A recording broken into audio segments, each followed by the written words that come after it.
Et ben je propose tout de suite que l'on passe au premier box-office. C'est parti, générique.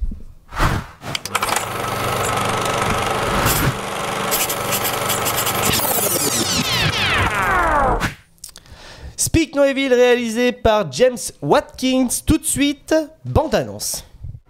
On va sortir tranquillement en faisant comme si tout était normal. On fait semblant que tout est normal depuis qu'on est là. Papa ?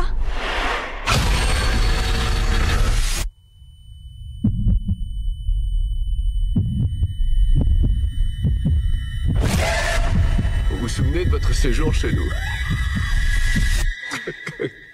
Quand vous avez flippé et voulu partir sans dire au revoir.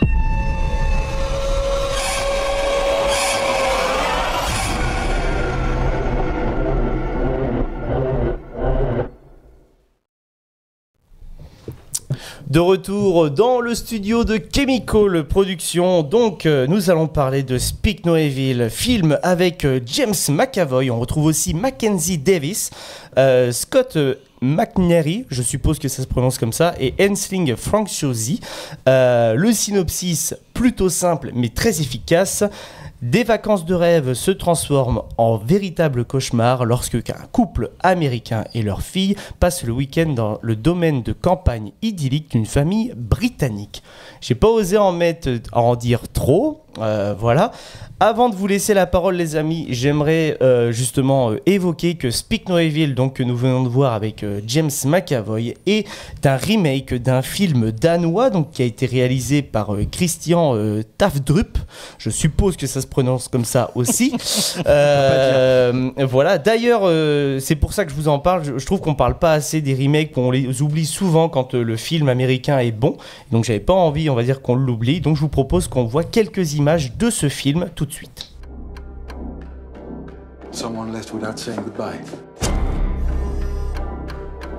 So many things have felt so wrong. Because we do things differently. Why are you doing this?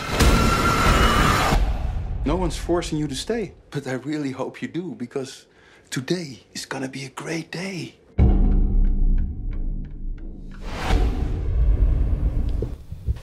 De retour dans le studio de Chemical Productions, donc les amis.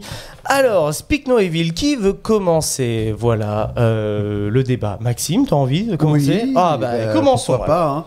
Non, alors déjà, moi, je vais préciser que c'est c'est le meilleur film des trois, en tout cas, dont on va parler ce soir. C'est celui que tu as préféré. Voilà, c'est celui que j'ai préféré. En tout cas, voilà. Je connaissais pas la version du coup danoise, c'est ça? Oui. Qui a l'air. Tu veux essayer de prononcer le nom du réalisateur? Oui. Alors, c'est le jeu de la soirée. C'est le jeu de la soirée, donc. Alors, Christian, ça va. Ouais. Voilà. Tafdrup. Tafdrup ou Tafdrup. Qu'est-ce que c'est que ça? Alors je connais pas du tout, mais c'est vrai qu'on en avait parlé, tu m'avais dit que c'était un remake. Ouais, d'un film de 2022 qui est très récent. Ah oui. Ah oui, d'accord, ah oui, ils ont pas attendu quoi. Voilà. Mais moi je trouve que la version en tout cas, c'est quoi, c'est anglais du coup? Non, américaine. Voilà, c'est américain, voilà. mais ça se passe en Angleterre. Je crois que tu as raison, je crois que le réalisateur est anglais, mais en tout cas, la boîte de prod est américaine. C'est Blumhouse, justement, qui produit le film. Blumhouse, c'est une boîte de prod qu'on a souvent discuté, en tout cas des films dans le late, et c'est souvent, dans l'année, ils ont souvent quand même un succès, vu qu'ils font quand même beaucoup de prod. Il y a 2 ans, je crois qu'ils avaient sorti Megan, qui avait super bien marché aux États-Unis, et même chez nous.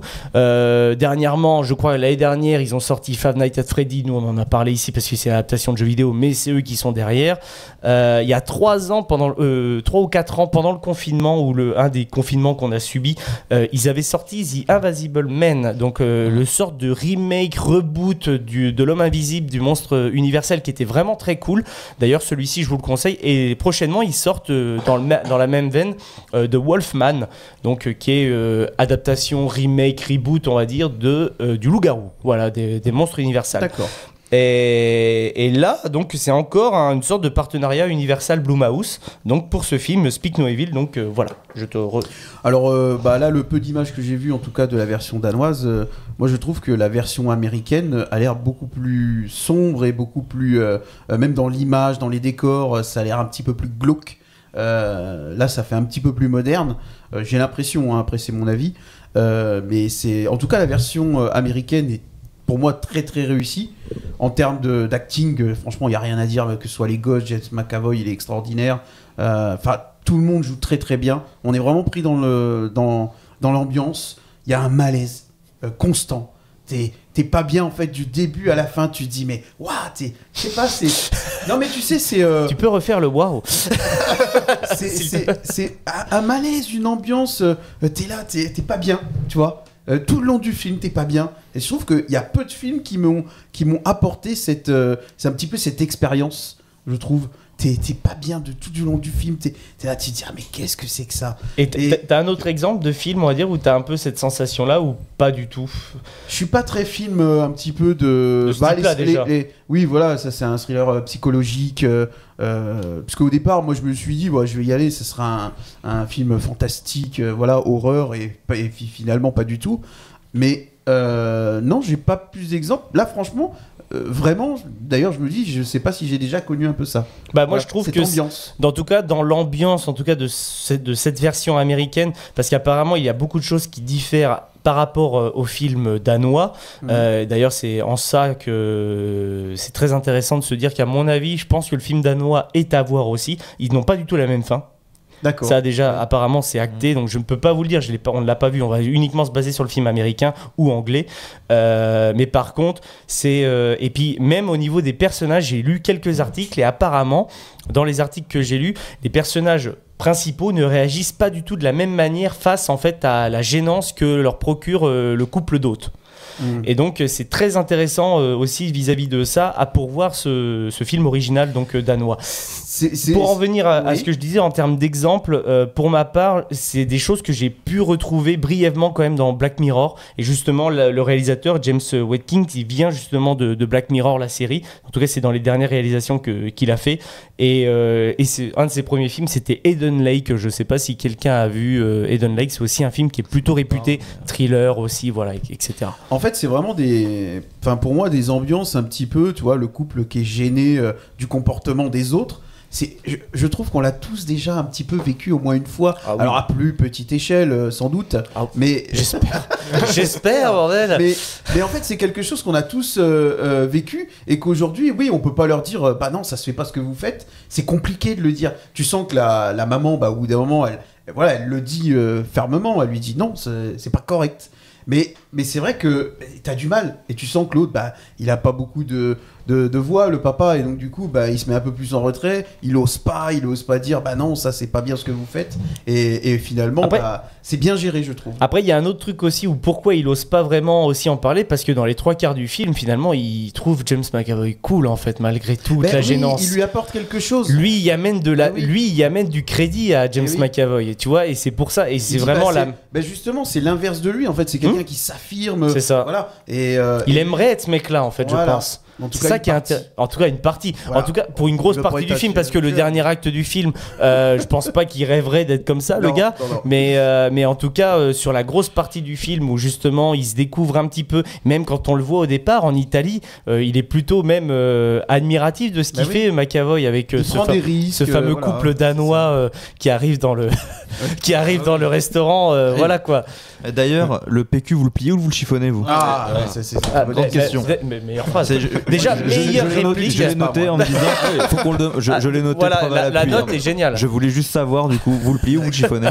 Moi, je le plie perso. On répondra. Ah, d'accord.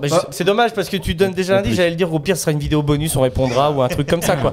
Mais pour finir un petit peu, voilà, moi, j'ai vraiment apprécié, même si c'est malaisant tout le long du film. Tu comprends un peu l'histoire, voilà, que en fait, elle a perdu son bébé, parce qu'en fait, c'est les deux, c'est le couple qui sont vraiment chelous. Au début, tu te dis, c'est lui, mais en fait, la femme, elle reste avec lui, donc, et finalement, elle aussi, elle a des soucis psychologiques. Et non, c'est un grand oui pour moi, voilà. Ouais.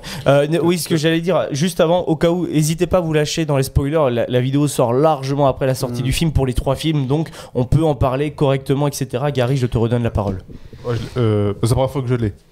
Oui. Non, non, mais parce que t'avais commencé un bout de phrase, j'ai eu l'impression de t'avoir coupé, je suis navré. Je voulais demander c'était quoi une scène une scène en tête la plus gênante que vous avez vue. Honnêtement, le restaurant, le restaurant, elle est folle, la scène. La scène, après, en termes de gênance. Avec les Danois, c'est gênant, mais c'est plutôt rigolo. Non, restaurant, tu te dis, mais attends, ça dure combien de temps? Et en fait, ils font semblant, ils font pas semblant. Il y a cette. Ah ouais, oui, c'était terrible. Le petit resto privé au bord de la côte, oui. Ouais. Ça déjà.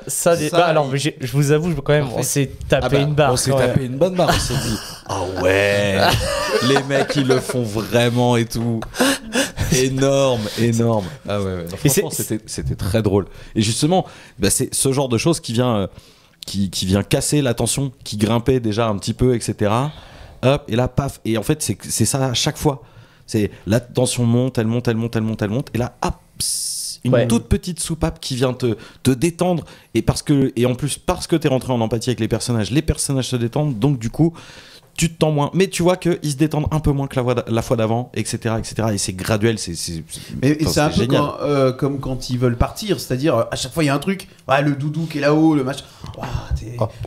Putain de Lapinou. Putain de Lapinou. C'est le sous-titre d'ailleurs, c'est Speak No Evil, putain de Lapinou. Ou alors une bonne pub pour Tesla, parce que croyez-moi, c'est la seule Tesla qui fera le nombre de kilomètres qu'ils font. La batterie ne se décharge pas, donc c'est pas normal. Ou la vitre résiste à un impact de balle. Le Cybertruck ne résiste pas. C'est ça. Bref, voilà. Lulu, qu'est-ce que t'as pensé de Speak No Evil?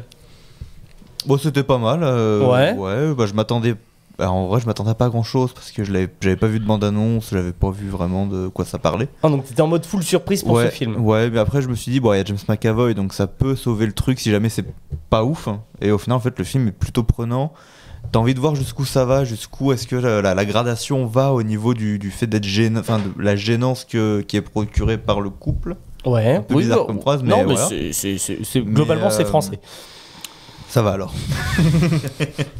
Mais non, franchement, c'était plutôt cool. James McAvoy, comme à son habitude, dès qu'il faut jouer un personnage un peu frappadingue. Ouais, et puis même là, je trouve qu'encore, il a refait une transformation physique.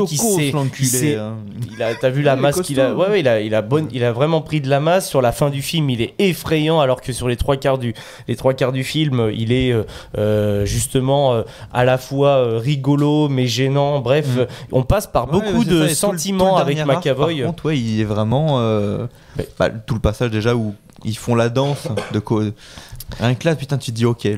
Danse qui, d'après ce que j'ai vu dans la bande-annonce du film danois aussi, danse aussi, qui est présent dans le film original. On sent que le daron. Il y a plusieurs séquences qui sont très choquants et gênants vis-à-vis du petit. Je pense aussi au tout départ où on le voit un peu en Italie où il sait pas trop s'affirmer, où McAvoy il le chope.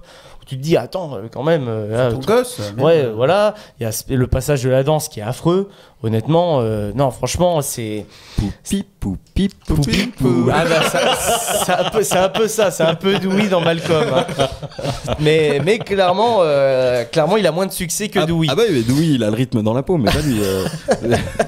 Non, franchement, voilà quoi. Jérôme, un petit peu ton avis sur Speak No Evil. Moi, j'ai adoré ce film. Tu vois, tout à l'heure, tu me demandais à Maxime, genre un film éventuellement qui pourrait avoir un peu le même type d'ambiance, etc. Ouais.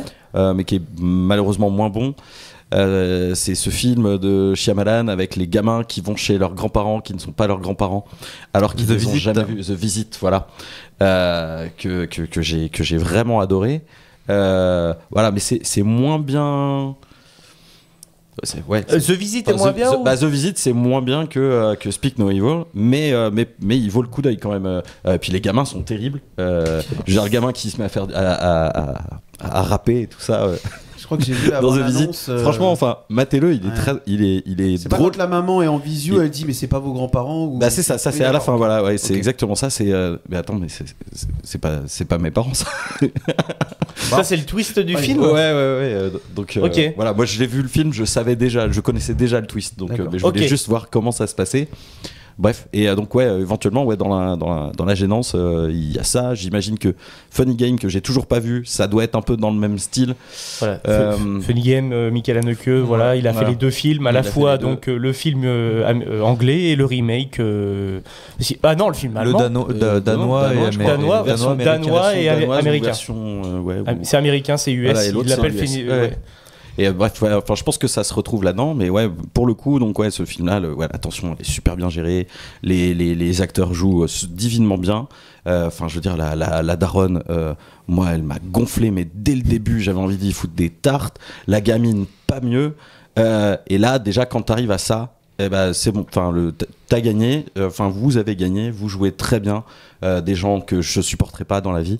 Donc, la dernière fois que j'ai vu ça, c'est Skyler dans Breaking Bad. Hein. Ah ben oui, mais exactement. Skyler, mais voilà. Mais t'as mis les mots. Franchement, t'as dit les termes. Non, mais voilà. T'as dit les termes. Mais attends, c'est ça que je voulais attendre. on va parler français, mais oui, Skyler dans Breaking Bad, oui, c'est ça, c'est exactement ça. C'est la meuf, t'as envie de la secouer. Et c'est rare quand même que des séries que j'ai montrées à mes parents, et je te jure, un jour, on était en plein milieu de la saison 2 ou saison 3, je sais plus, avec mon père, on regardait Breaking Bad, et au bout d'un moment, elle me fait oh putain, mais qu'est-ce qu'elle est casse-burne, merde. C'est exactement ça. Mais après, voilà, tu comprends aussi pourquoi, etc. Mais bien sûr. Ça traite un peu quand même de l'ennui dans le couple, de la lassitude, du fait que éventuellement tu suis, mais en fait finalement tu subis, etc. Enfin voilà, les questions d'équilibre qu'il y a. Voilà, on en a parlé, mais à un moment, moi je me suis dit oh, putain, en fait tout ça c'est voulu. Ils sont en thérapie de couple. Oui. Non mais ça, je trouve ça cette idée géniale. Je me suis bien dit, ils sont en thérapie de couple, mais ils le savent pas, ou il y en a au moins un des deux qui sait, et là je me suis dit, oh la vache, ce serait trop fou. Bref, pas du tout. C'est des ça. Mais parce que tu sais, avec le côté genre, allez viens Coco, je vais t'emmener avec quelque part, regarde, machin, on va aller à la chasse, vas-y, crie, bordel, tu vois, tu sais, ça fait très développement personnel. Développement personnel, et puis tu sais, genre, séance de psy un peu new age. Ouais, c'est ça. C'est des trucs, on va dire, en grandeur nature, que t'as pas l'impression de vivre. Ah, en fait, c'est un The Game psychologique. Ouais. Vous avez déjà vu le film The Game je l'ai pas vu. Avec Michael Douglas. Michael Douglas, Sean Payne. Voilà. Je vous le conseille sincèrement. Incroyable. Sans parler du twist, il y a un très gros twist aussi dans ce film. Bref, The Game, si vous l'avez pas vu. Voilà. L'idée, on va dire, de ce délire de séance de psy, on va dire, où le gars est pas vraiment au courant, c'est un peu The Game. Voilà. Franchement, enfin voilà, moi ça m'a. Voilà, je me suis dit, franchement, si c'est ça, c'est du génie.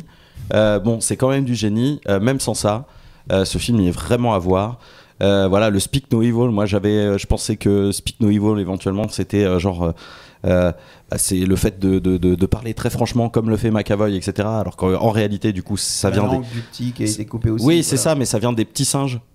Oui. Le singe qui voit, celui qui voit pas, celui qui n'entend rien et celui qui ne dit rien. Et désolé, petit micro. Et voilà, c'est McAvoy qui me rend violent avec toi, d'accord. T'as compris? Je vois compris. Et donc non mais tu vas danser en rythme, oui. Et bref, non franchement ce film est génial. C'est la dernière fois on avait un débat sur le haut du panier. Je pense que celui-là il atteint vite le top 3 si c'est pas le top 1 de l'année. Ah, carrément. Ouais. Alors oui, pour le top 1 pour ma part, c'est toujours Dune 2 pour ma part. À l'heure actuelle, l'année n'est pas finie, mais elle est quand même bien entamée. Mais franchement, il est clair que ce film-là est dans les meilleures sorties à titre personnel pour ma part aussi. J'ai vraiment beaucoup aimé. C'est le genre de film. C'est exactement ce que je voulais voir en fait quand je suis allé voir le film. Donc ça aide aussi. J'étais dans ce mood-là. Je voulais voir un truc psychologique, un thriller plutôt qu'un film d'horreur. Donc moi, je suis rentré dedans tout de suite. J'ai eu de l'empathie tout de suite pour justement les personnages principaux, que ce soit la femme, où on sent quand même qu'elle est dans un ennui profond vis-à-vis de son mari. Lui, il a plus confiance en elle. C'est très intéressant la manière comment ils ont amené justement tout ça. Leur gamine aussi, la façon de gérer les enfants, c'est un vrai métier quand même à part entière quand même de gérer des enfants. Je pense que autour de la table on ne le sait pas, mais pour côtoyer des gens qui ont des enfants me l'ont déjà dit, en mode c'est quand même très compliqué de gérer, on va dire, leurs émotions maintenant. Et là on le voit parfaitement que la maman essaye d'être à l'écoute et que c'est pas facile. Le père il a du mal, il est en décalage, il comprend pas parce qu'il a pas subi ce genre d'éducation. Bref, j'adore. J'ai adoré. Hein Lapinou. Ouais, non mais il y a plein de trucs, franchement j'ai chié le Lapinou. Les crises d'angoisse à moitié de la gamine. Les crises d'angoisse, et quand t'es, en fait, en plus de ça, ce qui est dur aussi dans leur couple, c'est que on sent qu'il y a aussi une volonté du papa d'essayer de remuer des liens avec sa femme. Il se dit que c'est le moment, on va dire, où ils vont pouvoir faire ça. Quand ils ont un petit moment à deux, ils peuvent même pas l'exploiter parce qu'elle fait une crise d'angoisse, elle arrive dans le lit. C'est dur. Toi, tu te mets à la. Non, mais franchement, on peut parler aussi. Je pense que voilà, parce que vous en aviez parlé hors émission, les seconds plans. Les arrière-plans. Mais oui. Et on n'a pas parlé de la mise en scène, mais la mise en scène est géniale. La mise en scène est folle. C'est tout. Ouais. Tout est subtil. Ouais. Tout est subtil. On fait en sorte que tu vois ce qui se passe. Si on veut que tu vois ce qui se passe, tu vas faire la tronche de McAvoy derrière la vitre là. Quand ils sont dans la chambre. Au début, moi, tu vois, tu me dis. Putain, tu le vois pas quoi. Ah mais si, en fait, en gros, tu le verrais seulement quand il part. Quand il part avec l'ombre. Mais en fait, je regardais la fenêtre, je dis attends, mais il est derrière la fenêtre. Parce que t'es pris dans la conversation. Mais ouais, et il est en train de les écouter, le gros bâtard. Et tu fais oh là. Mais il y a tout ce travail qui fait que pour la fin, on te demande de faire attention à ça. Pourquoi ? Parce que c'est comme du level design en jeu vidéo finalement. On t'a habitué le reste du métrage à te montrer ce qui se passe en arrière-plan, à te laisser la possibilité de le voir. Et c'est là où c'est hyper intelligent en fait. On ne te prend pas par la main, mais quand même, si tu as été attentif, et finalement, tu vas avoir les codes du film. Non mais clairement. Et enfin, bravo. Gary, développe un petit peu ton avis si tu veux bien le faire un petit peu plus. Puisque vous, je suis pas sûr, mais ah oui. on va suivre le même avis, je pense. Pour moi, c'était une très bonne surprise. Que je m'attendais à un film d'horreur et j'aime pas tellement ça. Non, clairement. Mais au final, non, c'est pas du tout un film d'horreur. T'appelles ça comment ? C'est un thriller psychologique. Psychologique. C'est plus basé sur le suspense plutôt que l'épouvante. Voilà. Oui, c'est ça, oui. C'est clairement, c'est pas du tout un film d'horreur. Je pense que c'est un truc que vous pouvez aller justement. Limite, c'est même plus angoissant ce genre de film que certains films d'horreur où c'est même un petit peu cousu de fil blanc avec les jumpscares, les choses comme ça. Je trouve que devant Speak No Evil, on a un peu plus de frissons que par exemple devant... allez, je vais prendre un exemple d'un film d'horreur pas terrible, mais Annabelle premier du nom par exemple. Qui, lui, tous les jumpscares, on les voit venir, l'histoire est naze, voilà.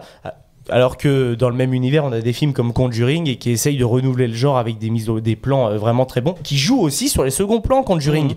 Parce que dans le 2, quand on voit Valak,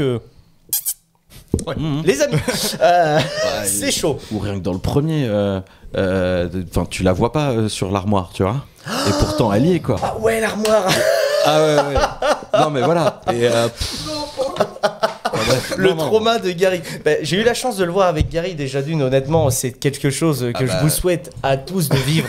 Vraiment, voir un film d'horreur, mais un vrai film d'horreur. Oui, parce que là, à Motherland, il y a un truc, l'autre... Oh bordel. La scène d'intro. Mais j'ai les mêmes réactions. Je suis une flippette. Parce que Conjuring, ça fait partie des films avec lesquels le poteau Roger, coucou, me torturer le soir, quoi. Voilà, entre ça et Dark Skies. Enfin voilà, et Conjuring, le coup du cache-tape. Ah ouais, non. Et après, moi, il fallait que je rentre à Yep, chez WAM. Il n'y avait plus de lumière dans les rues. J'étais. Halluciné. Non, et pour revenir à vraiment Gary, on a vu Conjuring ensemble à l'époque, parce qu'on se connaît depuis très longtemps, et vraiment le passage du. Les deux mains, Gary s'est levé, il a mis sur pause, il a fait. Non mais alors franchement, il y a mince. Ça pue le drap, mais tu peux en côté après. Link the Sun, il avait fait un classement des 20 meilleurs jumpscares du cinéma d'horreur. Il est dedans et franchement, moi je trouve que c'est vraiment le top one quoi. Parce qu'en plus cette façon très particulière de jouer à cache-cache, qui a déjà vu quelqu'un jouer à ça avant ce film? Déjà il y en a pas parce que après le film ça rappelle trop le film, donc tu peux plus le faire, donc c'est terminé, et avant je l'ai jamais fait, donc voilà. Et franchement voilà, franchement c'était très génial cette idée là. Continue Gary. Donc là oui, moi j'étais à fond dans le film, je voulais vraiment que ces gens s'en sortent quand même. Oui, t'as de l'empathie sur ce couple-là quand même. Oui. Puis les autres, à force, t'as envie de les mettre en pas aussi, quoi. Après, vu le gabarit de McAvoy, attention, Benoît Saint-Denis a essayé, on a vu hier. Non, voilà, très bonne surprise pour moi, ce film. Ah, franchement, ouais, je suis totalement d'accord, les amis. Autre chose à rajouter Oui, moi je voudrais rebondir. Rebondir. Voilà, c'est une info comme ça, cinéma. sur ce que GG a dit concernant en fait les acteurs ou actrices que tu détestes. C'est-à-dire que certaines personnes détestent des acteurs parce qu'ils jouent très bien. Ah non, mais en fait, je n'ai pas détesté les acteurs, je déteste pas les toi. personnages. Mais, voilà, et le problème c'est que toi tu fais la différence. Ah oui, mais bien sûr. certaines personnes ne le font pas, donc là j'ai lu une info comme quoi, notamment l'actrice qui va jouer Abby dans The Last of Us, partie 2, en fait la production a dû lui payer une sécurité. Pourquoi ? Parce qu'en fait elle reçoit des menaces concernant son rôle. Et ça, moi, je trouve pas ça normal. Alors que la saison 2 n'est pas encore sortie. Cinéma, les gens. Ça veut dire que si vous les détestez, ça veut dire que les acteurs sont très bons. Merci beaucoup, les amis, donc pour Speak No Evil, et merci Maxime pour cette petite aparté. C'était important aussi des fois de rappeler ce genre de choses. L'émission est finie, tu peux changer de vidéo. Par contre, oublie pas de t'abonner, ça leur donnera de la force à ces petits branleurs. Ciao.